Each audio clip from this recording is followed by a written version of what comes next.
फिल्मों में हमने कई बार रेप सीन को फिल्माते हुए देखा है। इस सीन की भयावहता इतनी ज़्यादा होती है कि असल ज़िंदगी में भी लोगों के रोंगटे खड़े हो जाते हैं। लेकिन क्या हो जब ऐसे हालात रियल ज़िंदगी में भी पैदा हो जाए। ऐसा ही एक मामला सामने आया है हॉलीवुड में। यहाँ पर एक एक्टर हैं, इनका नाम है डैनी मास्टरसन। कोर्ट ने इन्हें रेप केस का दोषी पाया है। ये मामला है साल 2017 का, जब डैनी मास्टरसन पर रेप के आरोप लगे थे। कोर्ट ने इन्हें जो दोष सिद्धि करते वक्त कहा कि जो डैनी मास्टरसन हैं, इन्होंने रेप किया है और इन्होंने रेप करते टाइम महिलाओं को ड्रग्स दिए हैं। ये फैसला जैसे ही सामने आया, किसी को भी यकीन नहीं हुआ। सारे लोग आश्चर्य तरीके से डैनी मास्टरसन को देख रहे थे। 7 महिलाओं और 5 पुरुषों वाली इस बेंच ने फैसला सुनाते वक्त ज़रा सा भी डैनी मास्टरसन पर दया नहीं दिखाई। इन्होंने कहा कि डैनी मास्टरसन ने महिलाओं का रेप किया है। हालांकि इस दौरान 2 महिलाओं पर ही दोष सिद्धि का रेप के आरोप जो लगे थे वही दोष सिद्धि हो पाए हैं कोर्ट के अंदर। दरअसल मास्टरसन पर साल 2003 में रेप के 3 आरोप लगे थे। हालांकि यह मामला दर्ज किया गया था साल 2017 में। कोर्ट ने कहा कि मास्टरसन ने जिन महिलाओं का रेप किया है वो अपने घर पर उन्होंने किया है और इस दौरान महिलाओं को उन्होंने ड्रग्स दिया। नशे की हालत में उन्होंने महिलाओं के साथ रेप जैसी घिनौनी वारदात को अंजाम दिया है। हालांकि 2 मामलों में ही दोष सिद्धि हो पाई है, एक मामले में भी अभी दोष सिद्धि नहीं हो पाई है। कोर्ट का फैसला अभी सिर्फ दोष सिद्धि को लेकर ही आया है। जो सज़ा का ऐलान होना अभी अगले 4 तारीख को हो सकता है कि कोर्ट सज़ा का ऐलान करे। अभी अगर कोर्ट इन्हें सज़ा देती है तो उसमें हम आपको बता दें कि 30 साल की मास्टरसन को सज़ा हो सकती है। इस दौरान इनको ज़मानत भी नहीं मिलेगी। जब कोर्ट में सज़ा सुनाई गई तो मास्टरसन काफ़ी भावुक दिखे। इसके अलावा उनकी पत्नी भी कोर्ट के अंदर मौजूद थी। उनकी भी आंखें नम हो गई थी जब मास्टरसन को दोष सिद्धि दी गई।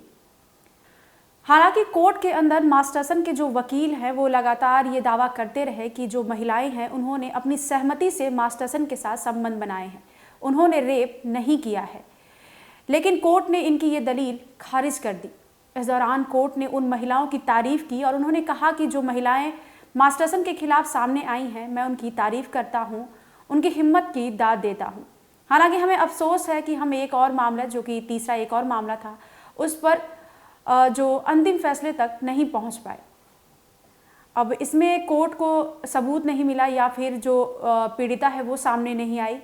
इस पर कोर्ट ने अभी ये खुलासा नहीं किया कि इसके बारे में और क्या बातें इसके पीछे घटित हुई हैं। इस दौरान जज ने महिलाओं को थैंक यू भी बोला। उन्होंने कहा कि महिलाओं ने बड़ी ही बहादुरी से अपनी आपबीती कोर्ट के सामने सुनाई है। ऐसा बहुत कम ही लोग कर पाते हैं और ऐसे में जो रेपिस्ट होते हैं वो बच जाते हैं। मैं इनकी दाद देता हूं कि ये कैमरे के सामने आई और कोर्ट के सामने अपनी जो आपबीती है वो रखी, ताकि और महिलाएं भी इनसे बच सकती हैं और जो इनके झांसे में फंस जाती हैं वो अपने आप को सुरक्षित रख सकती हैं। तो वहीं जो रेप पीड़िता हैं उन्होंने कहा कि ये फैसला आने से वो काफ़ी खुश है। ये मास्टरसन जो है किसी चर्च से जुड़े हुए थे, उसी के दबाव में मास्टरसन पर केस भी दर्ज नहीं हो पा रहा था और ना ही कार्रवाई आगे बढ़ पा रही थी। हालांकि अब फैसला आ गया है कि जो मास्टरसन है इन्होंने 2 लड़कियों का रेप किया है, वो भी नशा देकर। नशे की हालत में उन्होंने महिलाओं के साथ इस कुकर्म को अंजाम दिया है।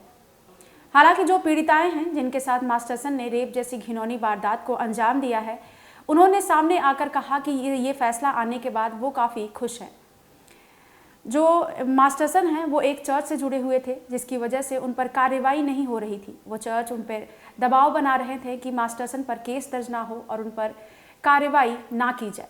ऐसे में कई साल बीत गए और उन पर साल 2017 में ये केस दर्ज हुआ और अब जाकर दोष सिद्धि वाला ये फैसला सामने आया है। फैसला आने के बाद रेप पीड़िताओं ने ये बात भी कही कि जब ये केस चल रहा था तो उन पर लगातार प्रेशर भी बनाया जा रहा था कि वो इस केस को वापस ले लें। इस दौरान उनको धमकी दी गई, उनके साथ छेड़छाड़ की गई, कई तरीके से उन्हें डराया धमकाया गया, लेकिन वो पीछे नहीं हटी। शायद इसी बात को लेकर कोर्ट ने भी उनकी तारीफ की है, क्योंकि उन्होंने इतने प्रेशर होने के बावजूद अपना केस वापस नहीं लिया और अब जाकर इस केस पर दोष सिद्धि का फैसला मास्टरसन पर आया है, जिनके बाद उनकी मुसीबतें बढ़ सकती हैं और उन्हें कोर्ट 30 साल तक की सज़ा सुना सकती है। अब देखना यह है कि जब अगली बार फैसला होगा तो कोर्ट उन्हें किस तरीके से सज़ा सुनाती है। कोर्ट ने उन्हें अगली तारीख पर पेश होने का आदेश दिया है।